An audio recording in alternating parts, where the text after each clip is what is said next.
Millet மகாராணி மாதிரி சுமதி பேசுகிறேன். இன்றைக்கி செய்ய போகிறது வந்து ஈவினிங் ஸ்நாக்ஸு. ரொம்ப ஃபேமஸான ஈவினிங் ஸ்நாக்ஸ் தான் செய்ய போகிறோம். அதாவது டீ கடை பஜ்ஜி. டீ கடையில் புசுன்னு வரும், முறுமுறுன்னு பஜ்ஜி இருக்கும்ல, அதே மாதிரி வீட்டில் பண்ண போகிறோம். அது எப்படி பண்ணலாம்னு பார்க்கலாம், வாங்க வீடியோக்குள்ள. டீ கடை பஜ்ஜி செய்கிறதுக்கு கடலை மாவு, சுத்தமான கடலை மாவு சலிச்சு வச்சுருக்கேன் கட்டி இல்லாமல். 3 கப் கடலை மாவு, 3 கப் கடலை மாவுக்கு 3/4 கப் அரிசி மாவு, அப்புறம் காரத்துக்காக 1 ஸ்பூன் காஷ்மீரி சில்லி, ஒரு 1/2 ஸ்பூன் ஜீரகம், அப்புறம் கலர் கேசரி கலர் லைட்டாக கொஞ்சம் எடுத்துருக்கேன். அதுக்கு தேவையான அளவு உப்பு, ஒரு ஸ்பூன் பெருங்காயத்தூள் போட்டுக்கணும். 3 விதமான பஜ்ஜி செய்ய போகிறோம். வாழைக்காய், உருளைக்கிழங்கு, ஆனியன், இது 3ஐயும் வச்சு பஜ்ஜி செய்ய போகிறோம். இதை முதல்ல சீச்சு கட் பண்ணிக்கிறேன். தோலெலாம் நல்லா சீச்சிட்டு கட் பண்ணிக்கிறோம். உருளைக்கிழங்கையும் நல்லா தோல் சீச்சுக்கிறேன். இந்த மாதிரி லைட் ஸ்லைஸாக வாழைக்காய், வெங்காயம், உருளைக்கிழங்கையும் சீச்சு வச்சுட்டேன். இதுக்கு மாவு மிக்ஸ் பண்ணிக்கிறோம். இப்போ ஃபஸ்ட்டு காஷ்மீரி சில்லி தூள், கொஞ்சம் கலருக்கு வந்து பச்சை கலர் கொஞ்சம் போட்டுக்கிடுவோம். அதோட சால்ட்டு சேர்த்துக்கிடுவோம்.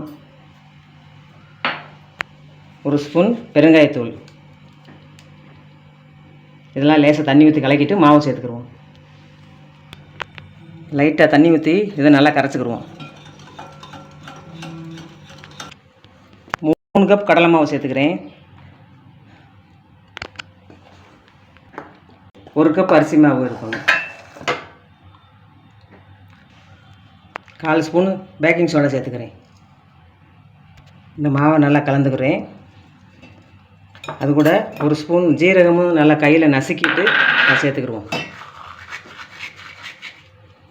1 ஸ்பூன் ஜீரகம், ஒரு 2 ஸ்பூன் அளவு எண்ணெய் ஊற்றிக்கிறோம். அப்போ தான் அந்த பஜ்ஜி நல்லா மினுமினுப்பாக நல்லா கலராக வரும். இப்போ தேவையான அளவு தண்ணி சேர்த்து கலந்துக்கிடுவோம். கொஞ்சம் கொஞ்சமாக தண்ணி சேர்த்து நல்லா திக்கான மாவை தான் கலந்துக்கணும்.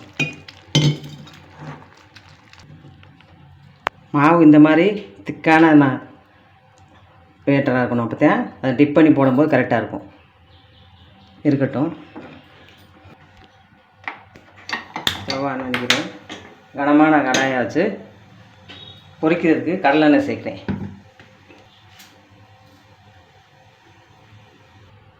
இப்போ எண்ணெய் காஞ்சிருச்சு. ஒன்றுன்னா இதில் நல்லா டிப் பண்ணிவிட்டு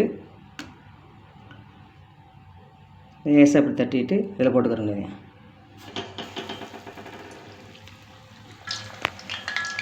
ஒரு பக்கம் முறிஞ்சிருச்சு, பரட்டி விட்டுக்கிறேன். இப்போ வெந்துருச்சு, இதை எடுத்துக்கிறேன். இப்போ உருளைக்கிழங்கு இதில் டிப் பண்ணிவிட்டு நல்லா 2 பக்கம் டிப் பண்ணிவிட்டு லேசாக டச் பண்ணிவிட்டு போட்டுருவோம்.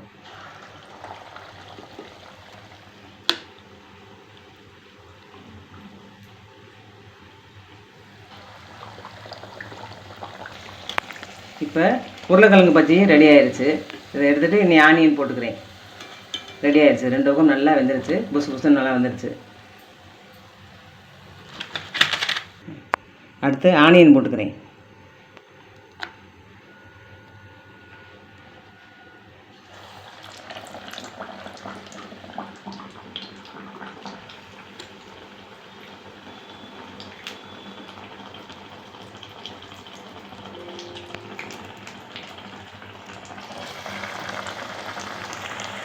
ஆனியன் பஜ்ஜியும் ரெடி ஆயிடுச்சு, எடுத்துக்கிறோம்.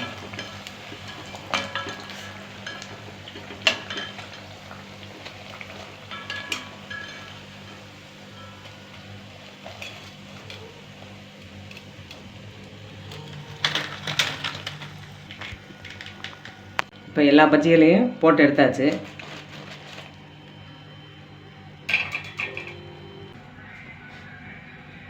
புசுன்னு வாழைக்காய், வெங்காயம், உருளைக்கிழங்கு 3 விதமான பஜ்ஜியை செஞ்சுட்டேன். இதை வந்து இப்போ என் பையன் வந்து டேஸ்ட் பண்ணிக்காம பாரு. டேஸ்ட் பண்ணு.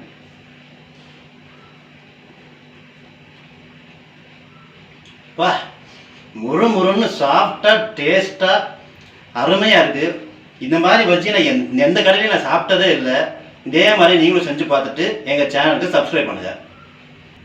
இந்த பஜ்ஜியை நீங்களும் செஞ்சு பாருங்கள். இந்த வீடியோ உங்களுக்கு பிடிச்சிருந்துச்சுன்னா லைக் பண்ணுங்கள், ஷேர் பண்ணுங்கள், சப்ஸ்கிரைப் பண்ணிக்கோங்க. அடுத்து இன்னொரு ரெசிபியோட அடுத்த வீடியோவில் பார்க்குறேன். நன்றி, வணக்கம்.